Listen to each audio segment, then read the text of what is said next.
How's it going, everybody? Great.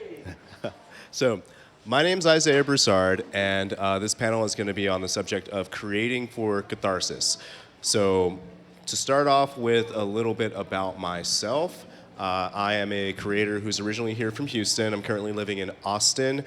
You probably know me from a few of my past projects, or you've probably seen me at Zine Fest a handful of times. I used to create a satirical editorial cartoon called Crackers and White Wine, and another webcomic called Transaltown about a shy, awkward vampire boy and his best friend and their silly adventures. I currently am, because I am insane, working on two projects at the same time. There's the Funktastic Adventure that's about a group of space rogues hustling their way in outer space, one con job at a time. And then there's also Uppity, which is a period piece. It's a gag strip about a jazz band in the 1960s, having a blast going on gigs and poking fun at the Jim Crow system. So, not long ago, I went to a different zine event, really cool one out in Austin, Lone Star Zine Fest. And when the event started, they gathered us all together, and the runner of the show had asked a question, which was, why do we make zines? Of course, it was rhetorical. He had an answer for it, and I think it was a good answer. We are creating within our time. We are creating to be artistic, to share our stories, and so that those stories are out there in history. And that really got me thinking about how would I personally answer that question? Why do I make zines? And the answer is out of catharsis. I'm doing it to get an idea out, and getting that idea out into some sort of substance that I can share it with people makes me feel good. And at the end of the day, as an artist, I think doing the thing that makes you feel good is super important. And sometimes people are like, how do I find an audience, right? Well, if you make something that pleases yourself first, the audience is going to be out there, right? So I want to start with talking about my old piece, Crackers and White Wine. And if you're unfamiliar, it's very raw, it's very gritty. Don't buy that one for your kids. I've got more kid-safe content over there at the table. But it was a response to just a lot of the responses that I saw to the abject racism in America. And I remember it was like after the 15th kid in my lifetime got gunned down, black kid, unarmed, that I was just like, I have to say something. I'd been making webcomics at that point, for maybe 8 years at that point, and I wasn't feeling great just doing silly cartoons about a vampire boy, which, don't get me wrong, I loved making that comic, but when you've got that itch that says that I have to say something important and I have a platform, I went ahead and I took that chance. And I made that strip.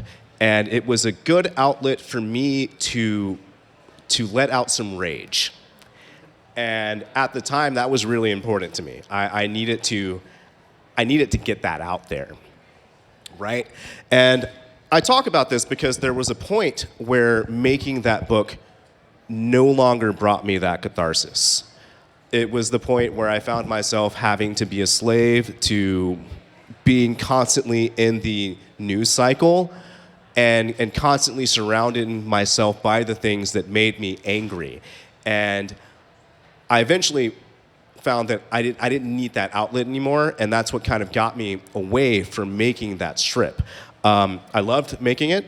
I thought it was great, but there comes a point, too, where you have to ask yourself, do I want to continue this project? And the same thing actually happened with my cute vampire story.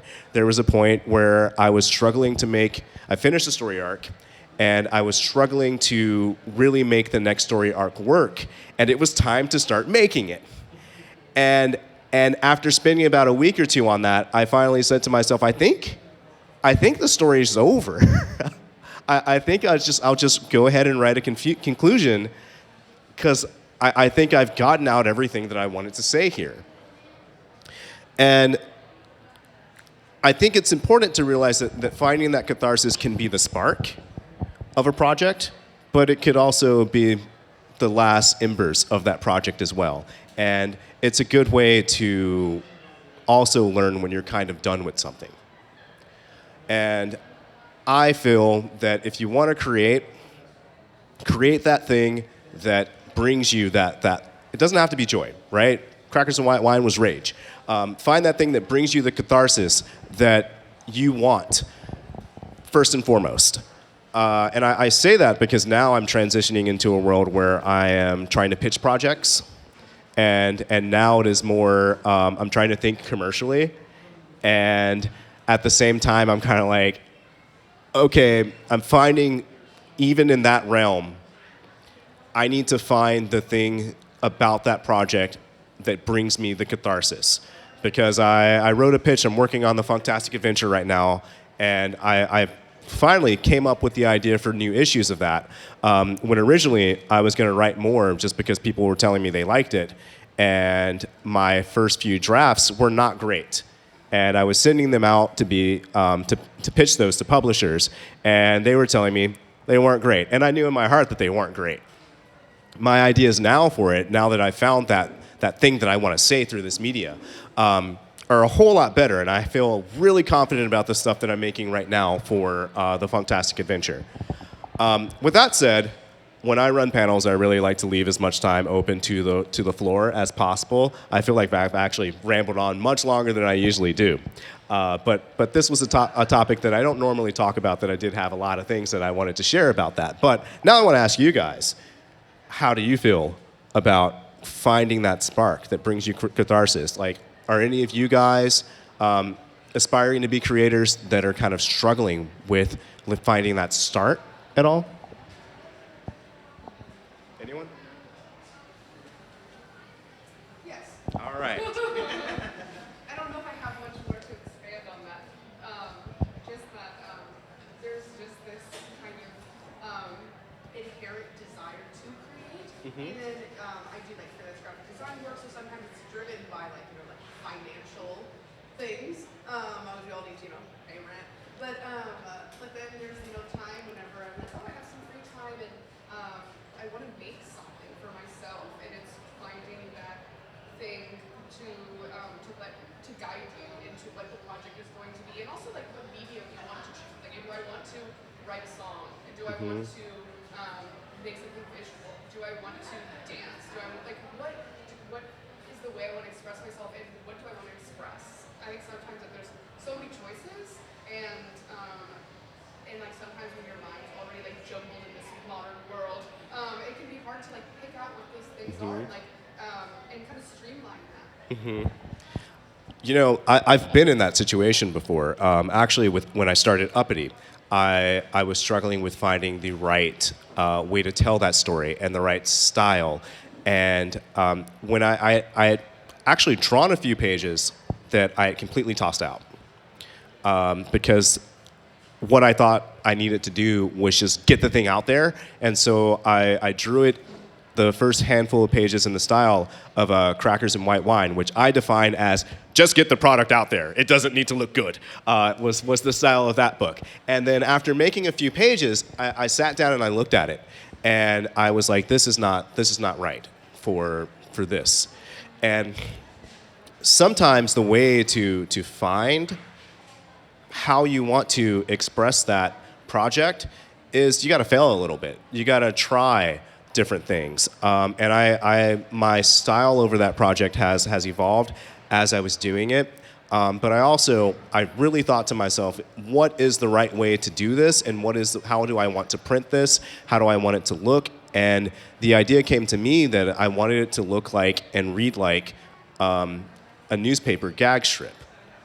And so I started studying some of the old newspaper gag strips and looking at the style and doing a handful of sketches trying to mimic that style, and finding my voice in that style, and then getting the characters around that. But it all started from that failure.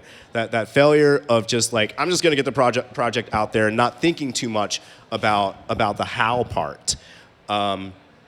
So yeah, my biggest advice there is go ahead and try it, and you'll know in your heart if it's wrong or not. But sometimes you just got to see the thing or hear the thing, or even let somebody else see the thing too, to kind of kind of get that out. But if you don't start it, right, it's never going to happen. And it's okay to even toss out those original drafts, toss out those original ideas of like, oh, I was going to make this into a crafting project, but you know what? It's better as a song, right? Like, it's okay to toss out that crafting project if that wasn't the right way to go with it. Yeah, no problem, no problem. I want to be here to kind of spark that inspiration for people, so I'm glad that's what you presented this way. Does anyone else have any kind of stories like that they want to share or some sort of advice? You said something once on social media that I've never forgotten, it was about Crackers and White Wine, and that was, I know what I wrote is problematic, but I'm still putting it out because it is still exactly what I want to say. And I have a lot of people who ask me, how do I get started writing? How do I get started drawing?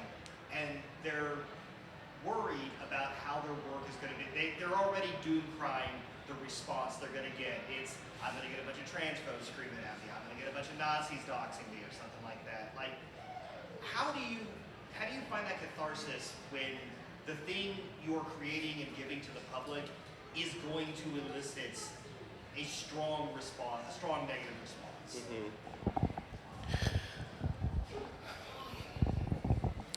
That's a tricky one. So I guess I can go about answering this in a few different ways. I think the first way is sometimes the negative response is what you want. Sometimes that's exactly what I'm going for. But there were things that I struggled with in Crackers and White Wine, and even in the Funktastic Adventure, right? Like, so I'm really big on representation. I want to show as many people, many different kinds of people as possible in my stories, and I want to try to represent them, right? And I remember there was a strip for Crackers and White Wine where I wanted to, the whole shared bathrooms thing was going on in the news circuit at the time. And people were coming up with these stories of like, oh, you don't want men pretending to be women in the women's restroom, right? And so when trying to tackle that, I wanted to draw what was in their imagination, which I knew would be the most horrible depiction of a trans person possible. But I was also like, but I can't put a whole bunch of words here. It has to be easy to read, and so I kind of have to lean on that stereotype. And the right way to go about it is showing to the audience that I'm showing this cartoonist idea that, the transphobes have in their head, right? And then similar thing with the Funktastic Adventure. My character Big Bang is supposed to look non-binary. They are non-binary. And so a struggle was like, how do I go about this without looking too offensive? I want you to look at this character and know off the bat what it is that I'm going for. And for me, it was picking my inspirations for that. Like Chris Tucker's character in The Fifth Element was one of my inspirations. Big Frida was one of my inspirations for the character. Grace Jones was one of my inspirations for the character. So trying to get all of those ideas together into my depiction for this character, because I don't want to just, I want you to look and know what it is that I'm going for. And I know going into that kind of thing, it's going to make somebody upset. And it's going to make the people that I don't want upset. But that is kind of the risk that I'm taking in the fact that, like, my style is visually, I want you to see what it is that I'm going for here. And so part of it, the harder part of that is accepting that there are going to be plenty of voices out there that understand exactly what it is that you're going for. And there are going to be a handful, and they're usually the vocal ones, that don't. And what I have prepared in those situations is like, I want to have my thought process ready so I can explain to those people that I don't want upset why I went this route. But if you were one of the people that I did want to make upset, whatever, bro. Yeah, anything else out there?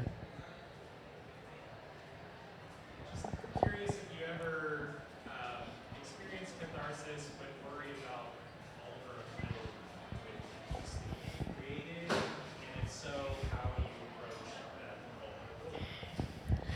You have to know what it is that you're comfortable putting out there. Yeah, you don't have to put everything out there about yourself. And if there's something that you are uncomfortable sharing, I wouldn't share it. You don't have to put yourself out there like that. So try to keep it in a way where you are getting what you need out of this, but you don't want to put that energy out there. You don't want, if you are uncomfortable with people knowing that much about you, I think it's best to have that barrier, right? And it's the same way as any interpersonal relationship, right? You wanna share with people. You want people to know who you are, but there are also things that you want to keep to yourself. Yeah. I guess I'll talk a little, if no one else has any questions right now, about the catharsis of making a political comic. Right? Like that's a very specific kind of joy, and the catharsis of we were talking about making the right people upset, right? It is fun making the right people upset, especially as a means to help me through that anger that I wanted to express, after the killing of Trayvon Martin and the trials of his killer, and all of the other ones that happened. I wanted to make some people mad. I wanted to start some fights in the comment section. These days now, with Uppity, it's not quite what I'm going for. So my struggle with that one is that I'm making something, the subject matter is inherently political, but I want to make it entertaining. And not preachy. I think Crackers and White Wine could be a little preachy, but it was also a preaching to the own choir kind of comic book. And so, because I'm crafting this as a tale that I wanted, and I should start from the beginning. What sparked this idea? Because that's a catharsis in and of itself. So, I got the idea to make this story about funny things happening in the Jim Crow system after my great uncle told me some things that are in the comic. I think like the first two gags that are in there are some of the stories that he told me. But I think it was like Christmas or something. Me and my mom were talking to him, and he shared these really funny things that he did during the Jim Crow era. And I thought to myself, you don't hear about this. You don't hear about the stupid things that people did to bite at the system just to cope, right? Everything that's written about that era is just trauma, right? But I want to make something, and it's an idea that I've had for a long time, is that like watching stories set in the apocalypse, and everyone's so dang sad. Everyone's so dang miserable. But I think that the human experience is that we always find a way to persevere, find joy, and have fun, right? And so a project that I always been thinking about was people having fun during an apocalyptic time. And listening to these stories from my granduncle, I was like, oh crap, that time actually existed. And here are people doing the thing of the story that I always wanted to tell, and this is the framework for it. And so that was the start of that, is that I'd always wanted to tell this kind of story. And I went at it with the idea of because I want to tell this kind of story, and because I want to put out stories of joy during this time period, I want to make sure it's entertaining. And that's how I went about the idea of doing a gag strip. And originally it was just going to be a small little zine about those stories from my great uncle, and maybe another story from my grandfather. And then it ballooned into a whole idea with characters and a story and a world that I was like, I want to keep making this because this story brings me that kind of joy. But I'm also going into it knowing that it is overtly political because of its nature. And so I know coming into it, it's not going to always reach the full audience. And I would love for it to reach a full audience because I think these stories are really important. And it came back to, well, I'm going to make some of the right people angry. So what? Right? So understand your project, understand what you want to put out there, and find the thing that you really want to put out in the world, right? So anyone else got anything that they want to, some things that they're kind of struggling with out there about getting an idea started, or just general ideas like what it's like creating from this kind of standpoint? Yeah, my friend back there. So we do in it's called NOS. We cover like extreme sports and like all kinds of just stuff that we think is dope. But we having a hard time finding a timeline, like good timelines to release, because we by the time we are finished covering everything, a bunch of new stuff is happening. So it's kind of like we're always falling behind, and we're trying to. We're a two-person operation, so it's not, so I mean, it's where people want a one-person operation, you know what I'm saying? It's like, well, you got two people, but we're trying to figure out like how to litigate that our time best, and like how to get our bag out, out as quickly as possible without being bad. So what is your current release schedule? We plan on releasing December 15th, I believe. Okay. And if you don't mind me asking a few more questions, just so I can know kind of like where to give you advice there. What's the subject matter?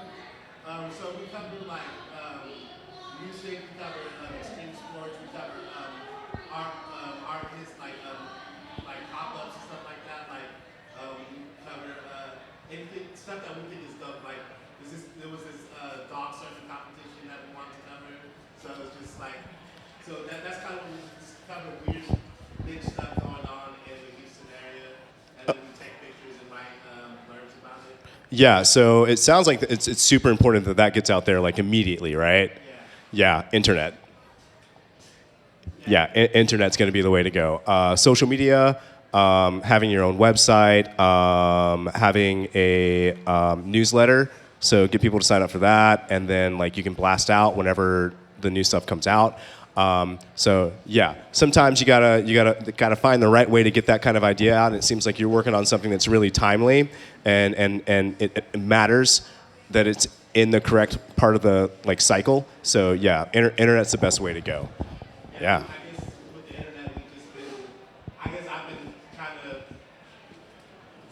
like, I don't want necessarily us to be, because I kind of like the whole fact, I wanted us to be an underground, like, kind of, about it kind of thing, but that internet is like. Then print out some cheap ashcan zines, just fold those guys up and then take them out to people. That's another way to just be real quick and get it out there. Yeah, you're in the right place for that too, man. Yeah.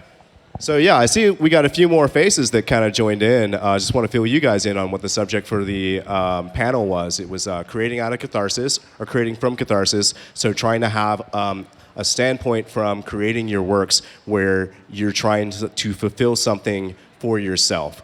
But yeah, how are we on time? Okay, cool, good. All right.